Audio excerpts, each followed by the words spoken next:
Hello, everyone. Welcome back to Real Wisdom Artificial Intelligence. So, today is July 8th, and I'm bringing you this from Cubbon Park here in Bangalore. I was in the city for another day of meetings, and now I'm headed back. And on the way back home, there is a short stroll through Cubbon Park. So, I'm bringing you this from Cubbon Park in Bangalore city center. Let's go ahead get started for today.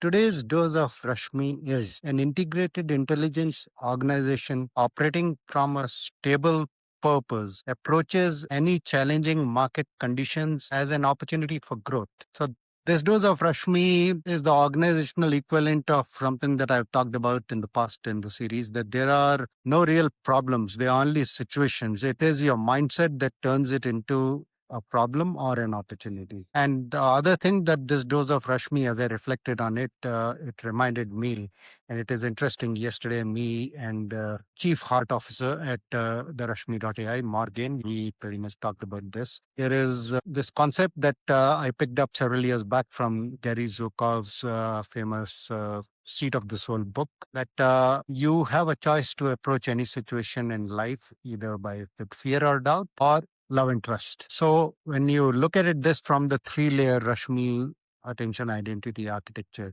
an organization operating at layer one always approaches situations with fear and doubt and is always in an existential survival mode. At layer two, this is where it gets interesting. And many of you must have heard of this quote that gets thrown around in the corporate world: always be paranoid. So at this level, it is a growth oriented organization. However, the organization turns paranoia into a growth vehicle. So the predominant mode of operation is still fear and doubt. And this is where, when you are operating at layer three, you flip the script.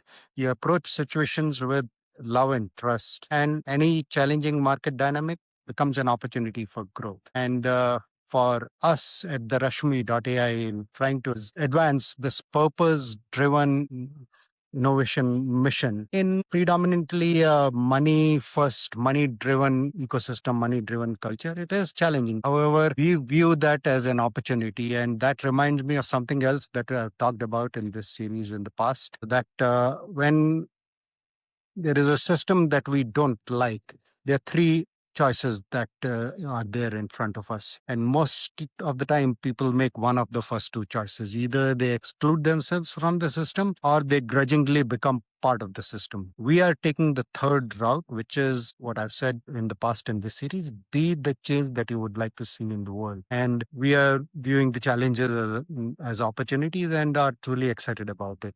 So stay tuned for more on this. Thank you.